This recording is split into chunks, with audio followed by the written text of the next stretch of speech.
ಶಾಲೆಗಳ ಬಿಸಿಯೂಟದಲ್ಲಿ ಹುಳುಗಳು ಪತ್ತೆ ವಿಚಾರ ಸಂಬಂಧ ಅಕ್ಷರ ದಾಸೋಹ ಇಲಾಖೆಯ 3 ಅಧಿಕಾರಿಗಳ ಅಮಾನತಾಗಿದೆ. ಏಷ್ಯಾನೆಟ್ ಸುವರ್ಣ ನ್ಯೂಸ್ ವರದಿಯ ಬಿಗ್ ಇಂಪ್ಯಾಕ್ಟ್ ಇದು. ಆಹಾರದಲ್ಲಿ ಹುಳುಗಳ ಬಗ್ಗೆ ಸುದ್ದಿ ಮಾಡಿತ್ತು ಸುವರ್ಣ ನ್ಯೂಸ್. ಕಳೆದ ಡಿಸೆಂಬರ್ 16ರಂದು ಈ ಬಗ್ಗೆ ಸುವರ್ಣ ನ್ಯೂಸ್ ವರದಿ ಬಿತ್ತರಿಸಿತ್ತು. ನೃಪತುಂಗ ಮತ್ತು ಹೊಸ ನಿಂಗಾಪುರ ಶಾಲೆಯ ಊಟದಲ್ಲಿ ಹುಳುಗಳು ಪತ್ತೆಯಾಗಿದೆ ಅಂತ ನಿಮ್ಮ ಏಷ್ಯಾನೆಟ್ ಸುವರ್ಣ ನ್ಯೂಸ್ ರಿಪೋರ್ಟ್ ಮಾಡಿತ್ತು. ಸುವರ್ಣ ನ್ಯೂಸ್ ವರದಿ ಬಳಿಕ ಎಚ್ಚೆತ್ತ ಆಹಾರ ಇಲಾಖೆ, ಅಕ್ಷರ ದಾಸೋಹ ಅಧಿಕಾರಿ ಅನಿತಾ ಸೇರಿ 3 ಅಧಿಕಾರಿಗಳನ್ನ ಅಮಾನತು ಮಾಡಲಾಗಿದೆ. ಮಹಾಂತಯ್ಯ ಸೊಪ್ಪಿನಮಠ, ಮಲ್ಲಿಕಾರ್ಜುನ ಗುಡಿಯನ್ನ ಸಸ್ಪೆಂಡ್ ಮಾಡಲಾಗಿದೆ.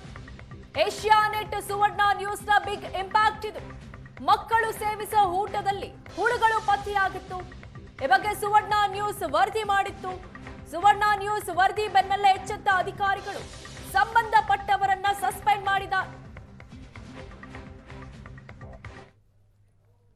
ಏಷ್ಯಾನೆಟ್ ಸುವರ್ಣ ನ್ಯೂಸ್ ವರದಿಯ ಬಿಗ್ ಇಂಪ್ಯಾಕ್ಟ್ ಇದು. ಆಹಾರದಲ್ಲಿ ಹುಳುಗಳ ಬಗ್ಗೆ ಸುದ್ದಿ ಮಾಡಿತ್ತು ಸುವರ್ಣ ನ್ಯೂಸ್. ಕಳೆದ ಡಿಸೆಂಬರ್ 16ರಂದು ಈ ಬಗ್ಗೆ ಸುವರ್ಣ ನ್ಯೂಸ್ ವರದಿ ಬಿತ್ತರಿಸಿತ್ತು.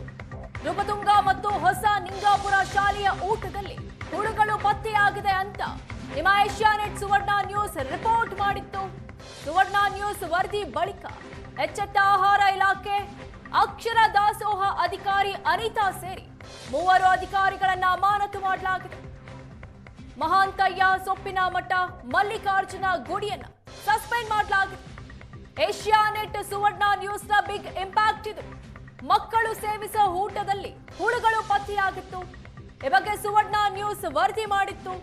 ಸುವರ್ಣ ನ್ಯೂಸ್ ವರದಿ ಬೆನ್ನಲ್ಲೇ ಎಚ್ಚೆತ್ತ ಅಧಿಕಾರಿಗಳು ಸಂಬಂಧಪಟ್ಟವರನ್ನ ಸಸ್ಪೆಂಡ್ ಮಾಡಿದ್ದಾರೆ.